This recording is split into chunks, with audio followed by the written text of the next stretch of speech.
Don't allow yourself to be controlled by these 5 things.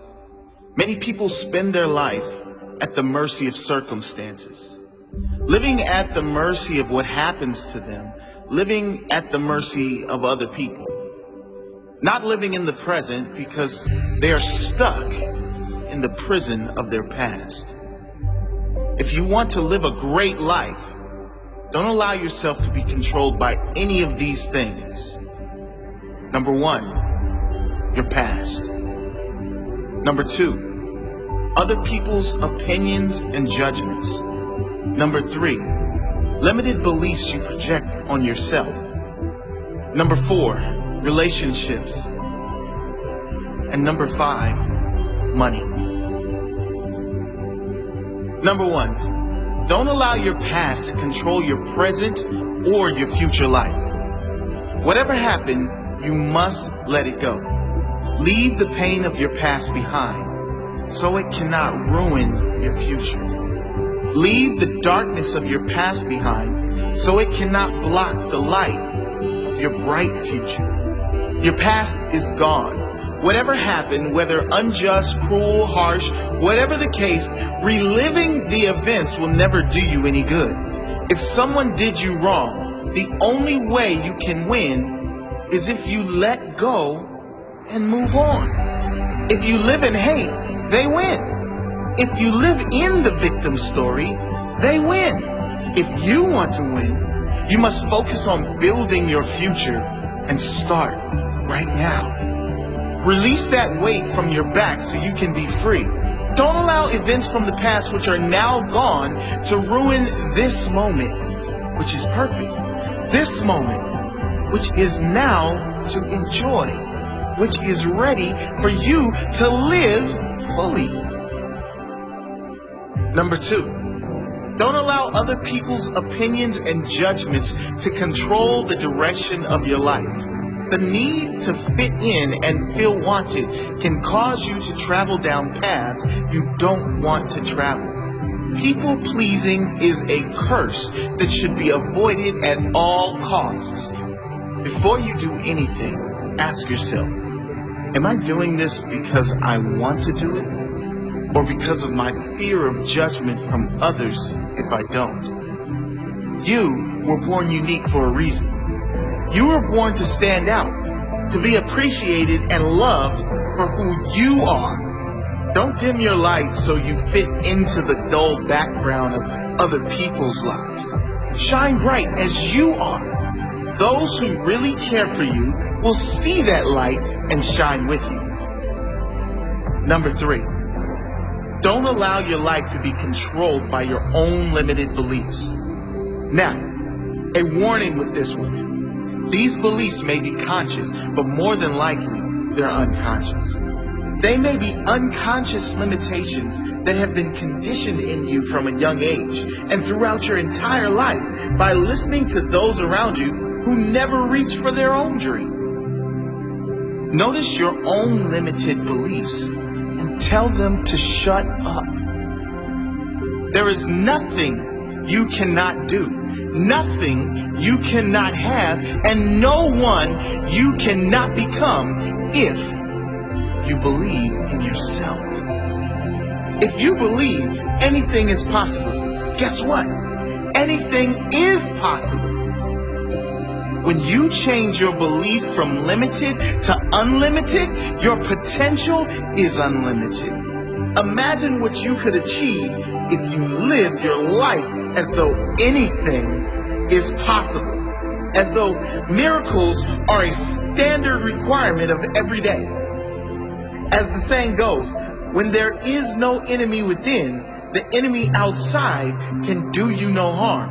When you have nothing inside holding you back, there is nothing outside that can hold you back either. Your entire life will change the very instant you decide to change your mindset. The instant you decide to see everything as a gift.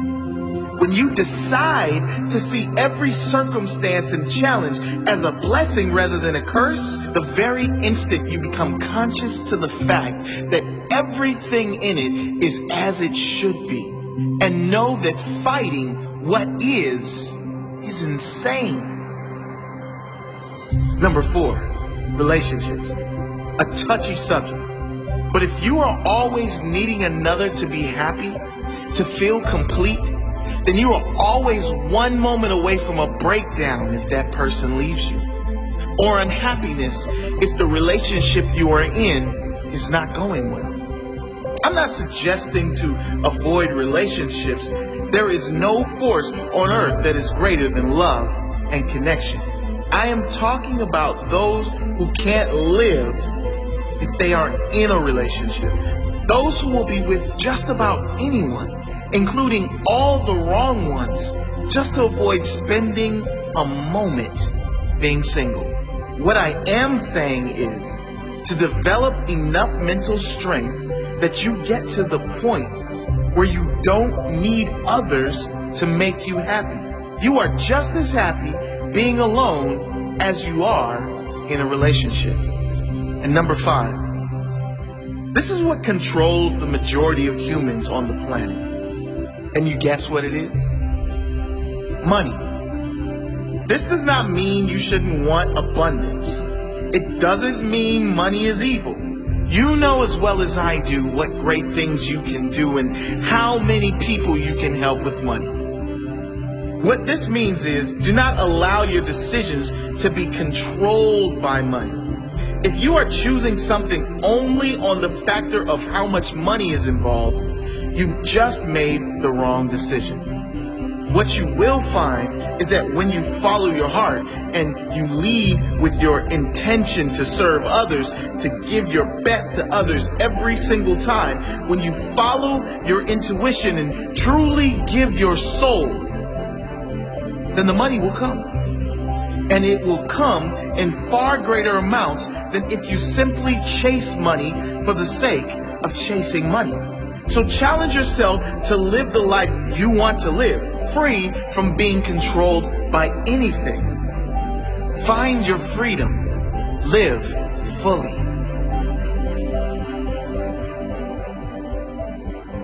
You know what's really tough? Loving people for who they are. Not who we want them to be. Not who we think they can be. But loving them exactly as they are today. It's tough because we have our own expectations by which we measure others. We focus so much on whether the other person is meeting our standards that we forget to love them for being uniquely flawed and evolving, just like ourselves, perhaps at a different pace, in a different place. But when we actually succeed, when we love someone for who they are, we see how quickly they transform into the greatest, most inspired version of themselves. You see, the truth is that we don't know a thing about the silent battles fought by those we admire. Battles that are perhaps compensated by the very bravado we respect. We do not see the pain hidden behind their smile. We don't see the suffering and loss they've endured. But more importantly, we do not know what wisdom is hidden in the hearts of those who go unnoticed.